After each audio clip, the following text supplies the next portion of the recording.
अगर बड़ी महारानी इस जंगल में रहती तो ये आवाज सुन के दौड़ी हुई मुझसे मिलने के लिए चली आती। लगता है बड़ी महारानी इस जंगल में नहीं है और इस तरह हम बड़ी महारानी की याद इस जंगल में करते रहेंगे तो बड़ी महारानी की याद इस जंगल से मुझे बाहर नहीं जाने देंगे। इसलिए बड़ी महारानी की याद अपने दिलो दिमाग से बाहर करते हैं और यहां से हम अपना महल जा रहे हैं, क्योंकि आने की समय छोटी महारानी से भी कहे थे कि सूर्य उदय होने से पहले मैं तुम्हारे पास आके तुम्हारे साथ सुहाग रात मनाऊंगा। अब जो है यहां से हम घर जा रहे हैं, अपना महल देखा जाए। हमारे कंपनी में जुड़े रहे हम विकास कलाकार प्रेमी आप सभी को हार्दिक अभिनंदन और वंदन करते रहेंगे। अगर इस नाटक को आप अपने मोबाइल पर घर बैठे फिर से परिवार के साथ देखने के लिए चाहते हैं तो हमारे चैनल लगे हुए हैं रंजित म्यूजिक सेंटर। आप हैं भाई रंजित म्यूजिक सेंटर। आज रहे चैनल का नाम रंजित म्यूजिक सेंटर, यानी कल से कल की बात परसों से नाटक देखने के लिए मिल जाएगा। और दूसरा चैनल रहेगा इस नाटक का, जो चैनल मैं अपने नाम से चलाता हूँ, उस चैनल का नाम है लक्ष्मी म्यूजिक सेंटर। आप लोग जरूर देखेंगे, जरूर सब्सक्राइब करेंगे, लाइक करेंगे, ताकि हर कार्यक्रम आपके घर घर तक हम कलाकारों को पहुंच सके। हम आप जग जा रहे हैं जंगल से अपना महल। चेक वन, हेलो। ये बजा चूती में चाहिए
हे भगवान, मेरा स्वामी जी गए हैं शिकार करने के लिए।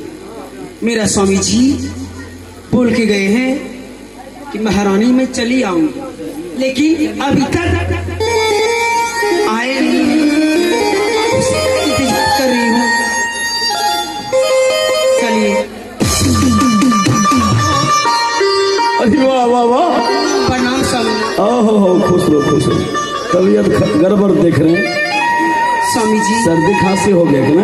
हाँ, तब शाम में स्नान करेगी तो यही हाल होगा। तब मेरा गला ठीक है, जंगल से हम शिकार खेल के चले आए हैं और चलो चलो महल, आज तुम्हारे साथ हम जी भर के सुहाग रात मनाएं। ठीक है, आज क्यों नहीं?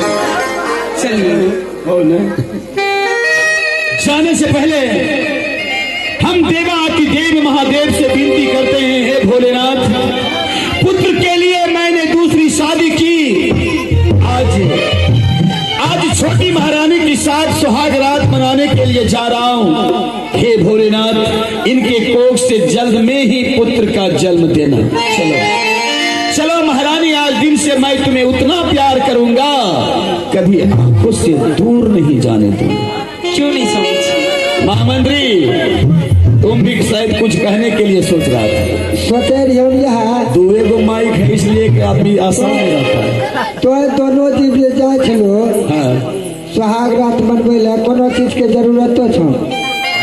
हाँ, गधा कहेगा सुहाग रात में कि वहाँ फुलाइश देना पड़ता है, जरूरत क्या है? हमें कल यहाँ तेल उल के जरूरी है तो हम 2-4 तेल दे दो। बताइए 2-4 टीना तेल वहाँ हम पूरी छांकेंगे रे। लगे बोले तेरी जान जा, यहाँ से जगह कम है, इधर तार टूट जाएगा। हाँ जा बेटा तुम जा, हाँ पहरा देना। चलो हम जा रहे सुहाग रात बनाने। चलो महाराज चलो। चलिए स्वामी जी। आय हंसी खुशी मन बहिन रानी है,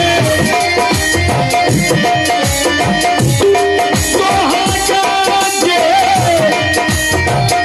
रतिया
प्यार की रंग भरे प्यारे प्यार की रंग भरे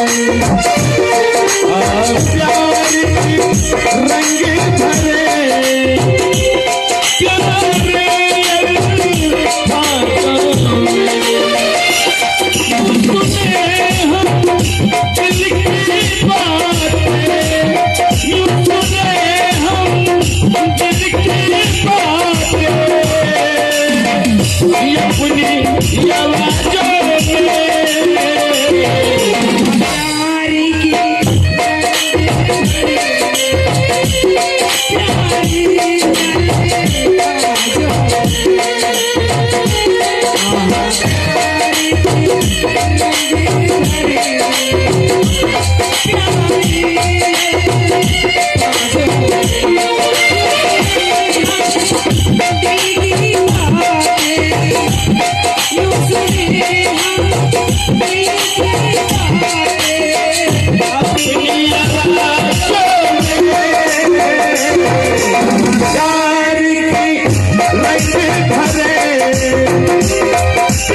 महामंत्री महाराज इधर सुनो बेटा, हाँ हम मुझे बहुत इधर सुनो बेटा। हाँ हम मुझे छियो तुम कहाँ जाएगा? तो है पीछे पीछे हाँ इधर सुनो, हम इधर सुहाग रात मनाएंगे। हाँ 10 मिनट लगेगा। हाँ। 10 मिनट तक रिकॉर्डिंग होने दो। ना ना हम मुझे बहुत और तुम कहाँ जाएगा? हाँ देख लो हाँ Shut up! मारते करेंगे डिस्टर्ब। एक रिकॉर्डिंग लगा, रिकॉर्डिंग।